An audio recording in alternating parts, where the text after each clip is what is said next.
Welcome back to the my channel again. और आज लेकर आया हूँ मैं ऑक्सिलरीज वर्ब का रोल क्या है, इनका यूज़ कैसे किया जाता है, इनका प्रयोग हेल्पिंग वर्ब के साथ मेन वर्ब के जैसा भी किया जाता है। यानी कि हेल्पिंग वर्ब के जैसा तो होता है, इनका प्रयोग मेन वर्ब के जैसा भी किया जाता है। तो अपन देखते हैं कहाँ पे हेल्पिंग वर्ब होता है और कहाँ पे मेन वर्ब होता है। तो चलो स्टार्ट करते हैं बिना देरी किए। जैसे कि बोर्ड में आपको शो कर रहा हूँ the role of auxiliaries verb, clear है। तो वर्ब फॉर्म्स में आपका जो वर्ब टू बी होता है, बी मतलब होना, इसका हिंदी मीनिंग क्या होता है? होना। उतारो उतारो साथ साथ में। इसका वर्ब हिंदी मीनिंग होता है होना। डू दैट मीन्स करना, इतना तो पता होगा। हैव दैट मीन्स रखना या पास होना या पास होना। नीड दैट मीन्स जरूरत, जरूरत होना। डेयर हिम्मत करना या साहस करना। हिम्मत साहस, साहस साहस। विल यानी इच्छा, है ना, इच्छा, कोई इच्छा करना। इस प्रकार से इनका प्रयोग होता है। अब ये सारे आपके हेल्पिंग वर्ब तो है ही है, लेकिन इनका मेन वर्ब के जैसे कैसे यूज करते हैं तो आपको पता होगा मेन वर्ब के 5 फॉर्म होते हैं। इनके भी आप 5 फॉर्म देख लीजिए। जैसे कि V1 में बी का जो फर्स्ट फॉर्म होता है MR होता है। और आपको पता होगा V1 आपका यानी नेचुरली वर्ब जो होता है नेचुरली प्लूरल होता है। प्लूरल हमें उसको SES लगाकर सिंगुलर बनाना होता है। याद रखिएगा नाउन, नाउन जो नाउन होता है, नाउन नेचुरली सिंगुलर होता है। नेचुरली क्या यानी नेचुरली सिंगुलर होता है, इसको हमें प्लूरल बनाना पड़ता है SES जोड़कर, है ना। नाउन्स जैसे पेन आपका सिंगुलर है, इसको मैंने बोला पेन्स। ठीक इसी का उल्टा, ठीक इसी का उल्टा वर्ब, वर्ब आपका नेचुरली प्लूरल होता है। नेचुरली प्लूरल होता है। जैसे मैंने बोला गो, ये प्लूरल है और इसको हमें सिंगुलर SES जोड़कर बनाना होता है, ठीक है ना। ये आपका सिंगुलर हुआ, यानी कि सिंगुलर प्लूरल हुआ, ये आपका सिंगुलर हुआ। तो आपके जो यूजर्स हैं लिखते भी जाना साथ साथ में, वीडियो को पॉज करके आप लिख लीजिएगा। अब यहाँ पे देखो ध्यान से, ये जो वर्ब है V1 ये आपका प्रेजेंट प्रेजेंट फॉर्म है, यानी कि प्रेजेंट इंडेफिनिट टेंस में यूज होता है। और इनके साथ आपका जो सब्जेक्ट होते हैं आई, यू, वी एंड दे या डबल नेम, यानी रोहन एंड सोहन से एंड से जुड़े हुए दो नेम हो तो उनको डबल नेम बोलेंगे। तो इन सब्जेक्ट के साथ हम am are, do, have, need, dare, will का प्रयोग करते हैं। क्लियर है ना। आपने भी देखा होगा I am in Delhi, you are in Delhi, we are in Delhi, they are in Delhi, Ram and Mohan are in Delhi. इतना तो समझ में आ गया होगा। ये वर्ब बी का पास्ट फॉर्म होता है वाज वर्ब, जिसमें नो सिंगुलर नो प्लूरल। लेकिन याद रखिएगा जो आई होता है टेंस में, अगर आप प्रेजेंट पास्ट इंडेफिनिट टेंस की बात करें तो नो सिंगुलर नो प्लूरल, है ना। जैसे डिड रहेगा, है ना। मैंने किया आई डिड, उसने किया ही डिड, हमने किया वी डिड, उन्होंने किया दे डिड। मैंने डिड का प्रयोग पास्ट इंडेफिनिट टेंस में किया I did, we did, they did, he did, she did. लेकिन अगर हम इनकी बात कर रहे हैं वर्ब बी, दैट मीन्स होने का सेंस में, एज ए हेल्पिंग वर्ब में, तो इसमें आई, जो आई होता है, आई हो गया, ही हो गया, शी हो गया, इनके साथ वाज का प्रयोग किया जाता है। और वर्ग का प्रयोग इनके इनके साथ किया जाता है, यू हो गया, वी हो गया, दे हो गया, और डबल नेम के साथ इनके साथ किया जाता है। जिनको पूरा नॉलेज हो तो वीडियो को आप आगे करके भी देख सकते हैं। मैं उनके लिए बता रहा हूँ जो इनका बेसिक लेवल स्ट्रॉन्ग नहीं है, उनको समझाना भी जरूरी है।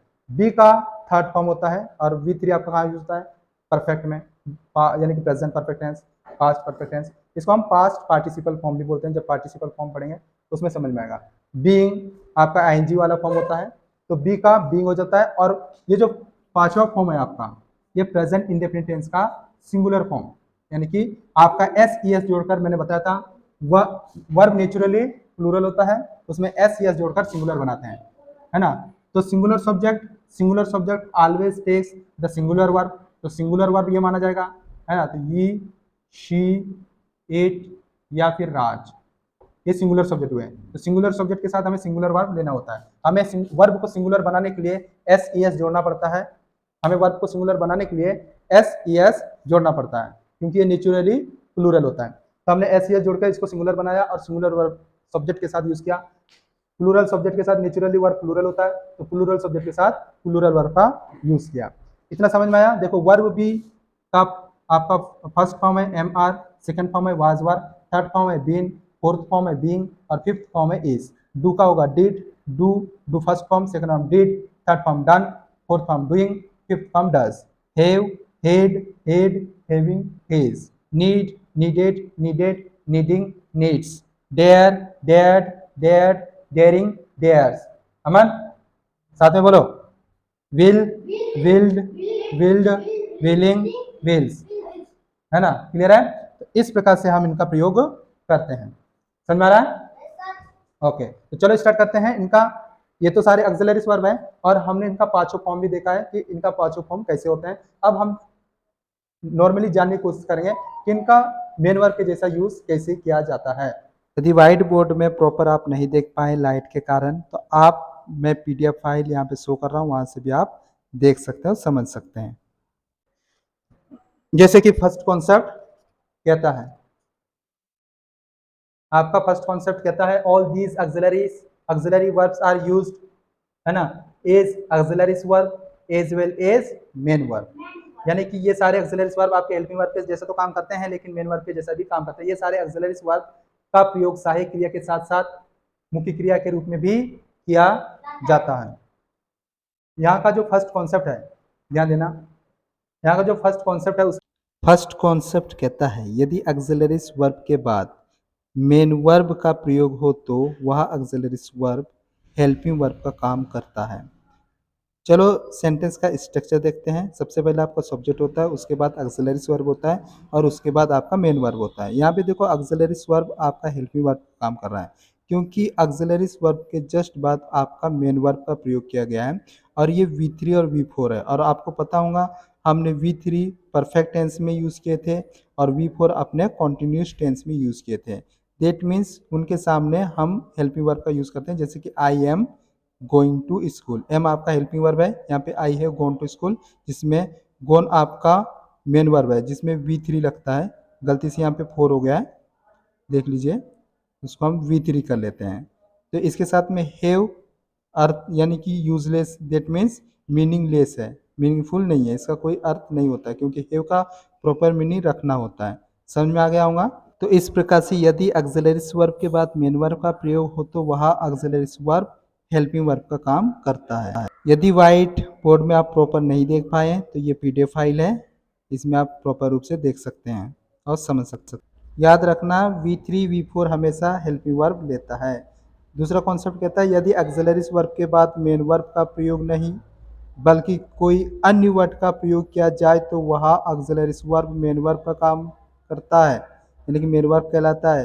ऑक्सिलरी वर्ब के बाद मेन वर्ब का प्रयोग नहीं बल्कि अदर वर्ड का प्रयोग, तो वह ऑक्सिलरी वर्ब मेन वर्ब का काम करता है। यहाँ पे दो कैसे हेल्पिंग वर्ब हो गया, मेन वर्ब का काम करता है। अब देखते हैं मेन वर्ब का काम करता है करने वाले वर्ड्स कौन कौन से आपके देखते हैं। आपका एक तो आपका V1 है, V2 है और V5 है ना। जैसे I go to school, he goes to school, फिर ही वेंट टू स्कूल। समझ में आ रहा है? I go to school, he goes to school, he went to school. Go आपका V1 है, गोज V5 है और वेंट आपका V2 है। समझ पा रहे हैं? अब देखो यहाँ पे I have a car, I have a car. दूसरा है I have gone to school. समझ में आ रहा है? I have gone to school, I have a car. अब यहाँ पे देखो हैव मेन वर्ब का काम कर रहा है, बल्कि यहाँ पे आपका हेल्पिंग वर्ब का काम कर रहा है। क्यों? क्योंकि जस्ट हैव के बाद आपका गॉन का प्रयोग किया गया है, जो कि यहाँ पे एक मेन वर्ब है।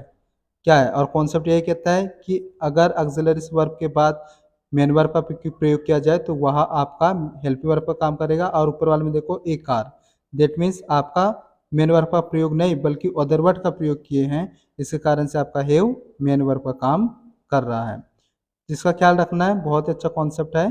चलो आगे की ओर मूव ऑन करते हैं। यहाँ पे देखो V2 V5 सिंपल सेंटेंस में होते हैं, नेगेटिव होने पर ये V1 हो जाता है। देखा होगा आपने जब टेंस पढ़ा तो V2 और V5 सिंपल सेंटेंस में यूज होते थे और जब नेगेटिव होता था तो वह क्या हो जाता था, V1 हो जाता था, उसका स्थान हेल्पिंग वर्ब ले लेते थे, जैसे कि डू, डज, डिड। जैसे कि यहाँ पे मैं नेगेटिव बना रहा हूँ, जैसे ही डज नॉट, समझ पा रहे, he does not go to school. अब ही गोज टू स्कूल था, आप अपने नेगेटिव बना तो he does not go to school. यहाँ पे देखते हैं he did not go to school, that means वह स्कूल नहीं गया। ऊपर वाले में वेंट था, ही वेंट टू स्कूल, उसका नेगेटिव हो गया डिड नॉट।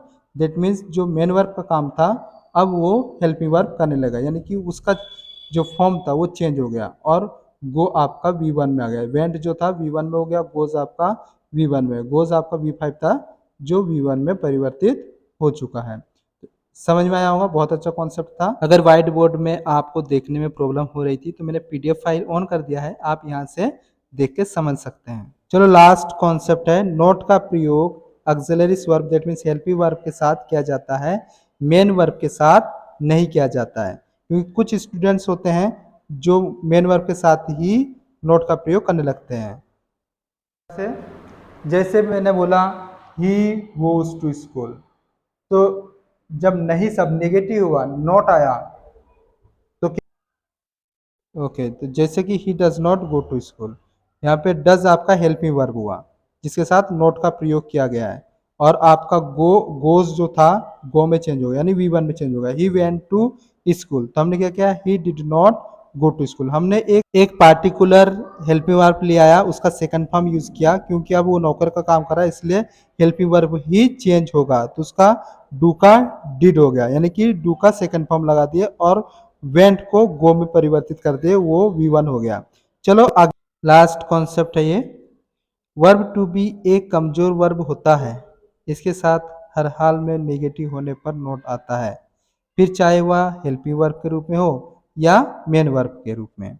ध्यान रखना, मैं verb to be that means वो पार्टिकुलर वर्ब टू बी की बात कर रहा हूँ जो होने का सेंस शो करता है, और हमने टेबल में देखा था इसका जो फर्स्ट फॉर्म था MR था, सेकंड फॉर्म वाजवर था, थर्ड फॉर्म बीन था, और आपका फोर्थ फॉर्म बीइंग, और आपका फिफ्थ फॉर्म इज था, उसके बारे में बात कर रहा हूँ। अगर वो आपके मेन वर्ब के रूप में आए चाहे हेल्पिंग वर्ब के रूप में आए तो उसमें कोई चेंजिंग नहीं होता है।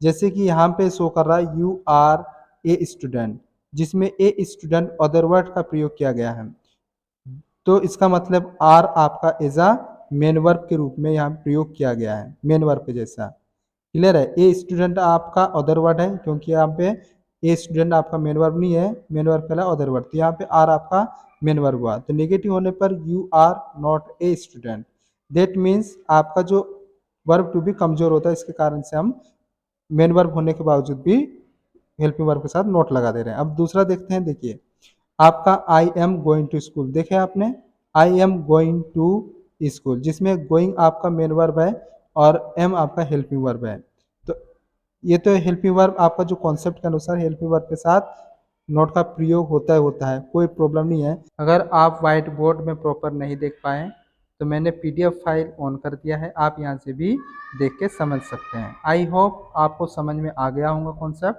लास्ट तक वीडियो में बने रहने के लिए धन्यवाद। वीडियो को लाइक कीजिएगा, हमारे यूट्यूब चैनल को सब्सक्राइब कीजिएगा, ताकि जो भी वीडियो मैं अपलोड करूँ आप तक सबसे पहले पहुँचे। Thank you for watching.